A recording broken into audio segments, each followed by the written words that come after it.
വഴിയിൽ കരഞ്ഞു വന്നോ രമ്മായി തനയൻ തിരിഞ്ഞു നോക്കി സ്വർഗീയ കാന്തി ചിന്തും മിഴികളിൽ കൂരമ്പ് താണിറങ്ങി. ആരോട് നിന്നെ ഞാൻ സാമ്യപ്പെടുത്തും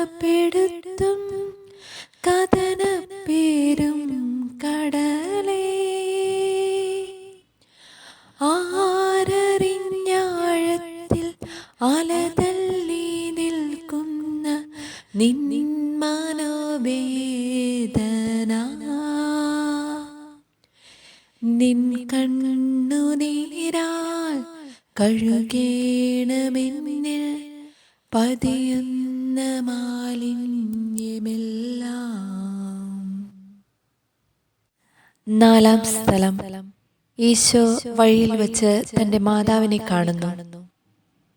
ഈശോമിശിഹായെ, ഞങ്ങൾ അങ്ങയെ കുമ്പിട്ട് ആരാധിക്കുന്നു. എന്തുകൊണ്ടെന്നാൽ വിശുദ്ധ കുരിശിനാൽ അങ്ങ് ലോകത്തെ വീണ്ടും രക്ഷിച്ചു. കുരിശ് യാത്ര മുന്നോട്ട് നീങ്ങുന്നു. ഇടയ്ക്ക് സങ്കടകരമായ ഒരു കൂടിക്കാഴ്ച. അവിടുത്തെ മാതാവ് ഓടിയെത്തുന്നു.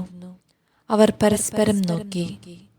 കവിഞ്ഞൊഴുകുന്ന 4 കണ്ണുകൾ, വിങ്ങിപ്പൊട്ടുന്ന 2 ഹൃദയങ്ങൾ. അമ്മയും മകനും സംസാരിക്കുന്നില്ല. മകന്റെ വേദന അമ്മയുടെ ഹൃദയം തകർക്കുന്നു. അമ്മയുടെ വേദന മകന്റെ ദുഃഖം വർദ്ധിപ്പിക്കുന്നു.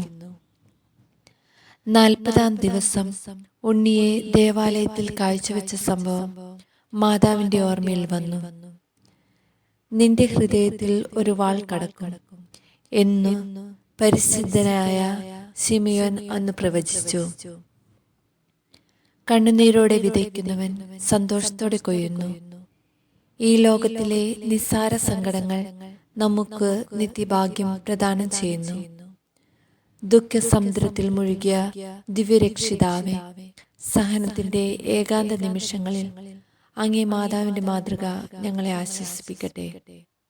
അങ്ങയുടെയും അങ്ങേ മാതാവിന്റെയും സങ്കടത്തിന് കാരണം ഞങ്ങളുടെ പാപങ്ങളാണെന്ന് ഞങ്ങൾ അറിയുന്നു.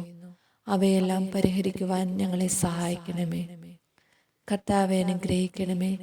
പരിശുദ്ധ ദേവമാതാവേ, ക്രൂശനായ കർത്താവിന്റെ തിരുമുറിവുകൾ എൻ്റെ ഹൃദയത്തിൽ പതിപ്പിച്ചുറപ്പിക്കണമേ.